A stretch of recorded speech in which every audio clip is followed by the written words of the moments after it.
up, you guys? It's your girl Amber, Amber's Closet, and today we're doing September Q&A. Thank you guys for actually remembering to remind me. Thank you to everybody who gave me the questions on my Amber's Closet app. If you want to ask me questions and you didn't get to, information down below. I want to make a quick announcement and say, if you guys want to see me in your city or in your country, click the link down below after this video to wedemand.com and demand your city or your country so that I can come there and I can either host a club, do a meet and greet, or do a show with you guys. And I'm gonna bring my friends and other YouTubers. So demand your city right now. All right, let's get to the Q&A. We learn from our mistakes, yet always afraid to make one. Where is the truth for you? Now, I think of myself as a person, like, because I'm over analytical, I don't put myself in situations too often where I make mistakes. But if I do make mistakes, I'm never that person that is like too prideful that I can't own up to my mistake. I think that's very important. So if I make a mistake, I'm always willing to say, hey, I made a mistake, and learn from my mistakes and make me a better person. And you know, maybe I'll learn something about somebody else, or I'll learn something about a situation so that I don't have to put myself in that situation again. Because I'm a little cautious in that way, so I'm not afraid to take those risks with that possibility. You feel me? Where do you see yourself in 9 months? Are there people in your life right now that you don't see continuing your path with? How is Chanel? I think in 9 months, I definitely want to see some type of growth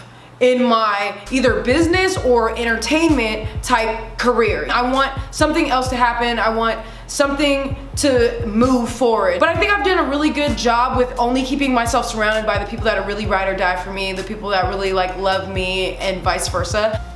Here's Chanel.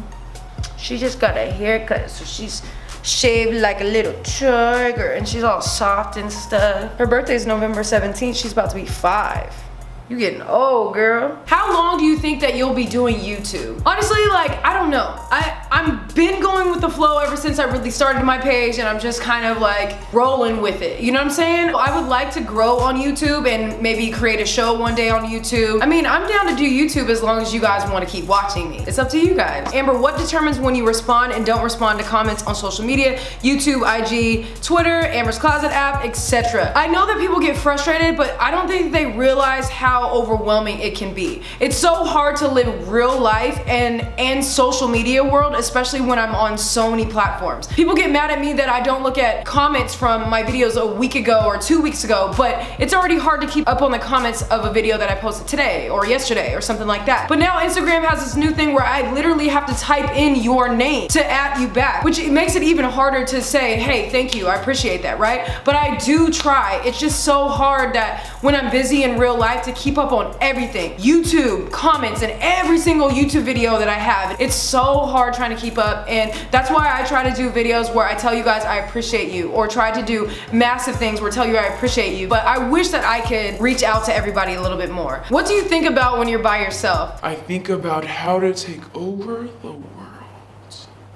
Now, but for real, like, things that I want to do in my life. I'm always making a to-do list of things that I need to do, things that I want to do, and how to better myself in some type of way. Better myself to put the ones that I love in a better situation, you know what I'm saying? Or me being able to travel the world and experience new things, you know what I mean? When you're mad, do you like to be left alone or have somebody with you? Majority of the time, I love to have someone with me, whether it's like one of my really good friends or my boo or a family member or something like that, because I really feel like it helps balance my emotions. What if you weren't who you thought you were? Like if your parents stole you from a hospital in Argentina when you were a baby and your real family tracked you down and, oh my god, that's crazy. Okay, why did you pick Argentinian? That's pretty cool. That's pretty cool. Honestly, like when I was younger, I used to say that because I was so bright skinned. I'd be like, whose baby am I? Whose baby am I? Until I really like figured out that I really do look like my dad. I think that if that happened, I would just deal with it. I met one of my older brothers really late in life because my dad was very young and he was not aware of him, and I handled it. I was just like, wow, you know, I have a brother, and I dealt with it in that way, and that's just what it is. Now my brother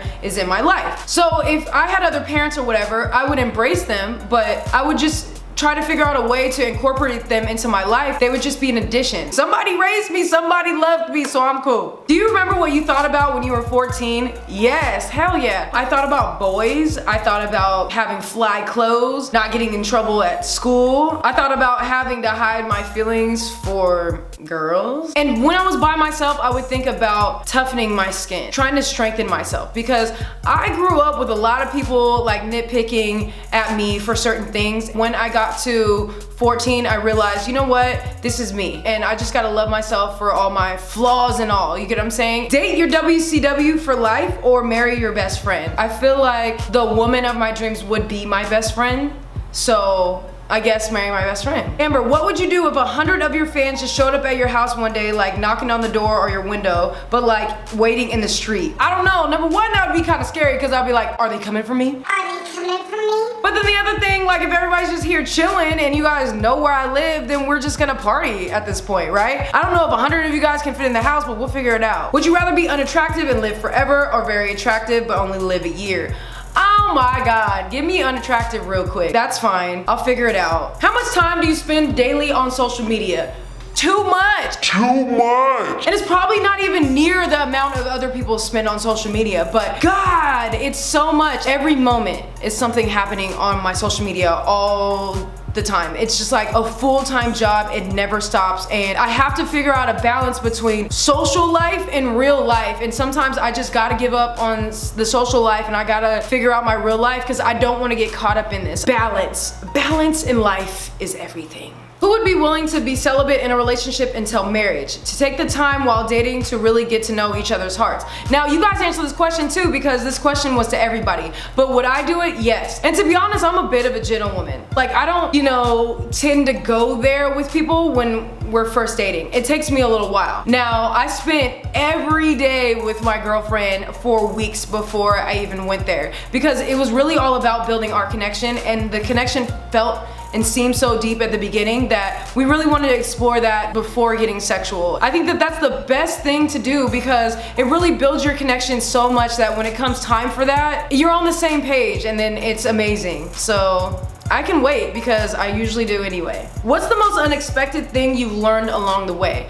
And right away, I wanna say patience and calmness and less stress. What's crazy is like my dad, I'm so much like my dad, and he's so impatient, and I think it comes from him being a Virgo and wanting to be able to control things, and I think that that's a big thing for me. But I noticed how much damage stress was doing to my body, and I knew that I had to stop that. So along the way, and I think I would have to definitely thank certain people for being in my life, I learned patience, I learned take things in, wait a little bit longer than I used to, and then go through it in my mind, process it, and then react. Stress a lot less. And that is amazing. So patience is gold. Would you relocate for love?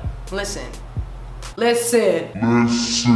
I already relocated from like near downtown LA to the Valley, which is hot and stuff like that. I've already done that at this point. So yes, because I have, and I'm doing it now, and now I live so far from everyone, but I'm with the one I love, so it's all good. If you were president, what is the first thing that you would do? Well, after my celebration, my turn up that I became president, I think the first thing that I would do is restructure everything. Most policemen are getting retrained, you feel me? And I think I would combine the Army and the police a little bit better than we do. I mean, think about all the branches that we have, the DEA, the FBI, the CIA, and then the police and the Army and the Navy and the Marines and all this other shit. Why aren't we working together? Why aren't we all just one in the first fucking place? We're all trying to do better for the country, so why aren't we all working together? So I feel like if everybody's on the same page, less bullshit would happen. What do you think is the biggest difference between loving someone and being in love with someone? I think if you think about that person in your life and you can't see your life, a picture of your life without that person, I think that that's a difference between loving someone and being in love. And also, I'm a deep type of person, so I go off feelings, right? When I'm in someone's presence, I feel like a connection, almost like electric vibes going between each other. When my boo enters a room, whether I see her or not, I feel her. When that connection is broken for too long, I feel emptiness. Butterflies when you see them or when you hear their voice, thinking about them before yourself, or when you picture your life, you include them in it. I think that you can love somebody and express love in so many different ways. But when you're in love, you know. So that would probably be one of the first things that I would do. What is the difference between a stud, stim, and a tomboy? Ooh, okay, I haven't answered this exists, I don't think ever actually. Now first I want to say a tomboy is not necessarily anybody that's gay. So really it's just a girl that likes to wear comfortable clothing because society sees that as boyish clothes. And then a STEM is me. It's somebody that's in the middle, an androgynous person. They can go between the lines of their feminine and masculinity. But the main thing is that a STEM is a lesbian. A stud is just a more masculine lesbian. Okay, that's it for September's Q&A. Thank you to all you guys for all your questions. You know what to do if you want to put a question in for the next one. And don't forget to click that link down below and demand your city so I can come on tour to a city near you. Anyways, I love you guys so much. Stay amazing. See you soon. Peace.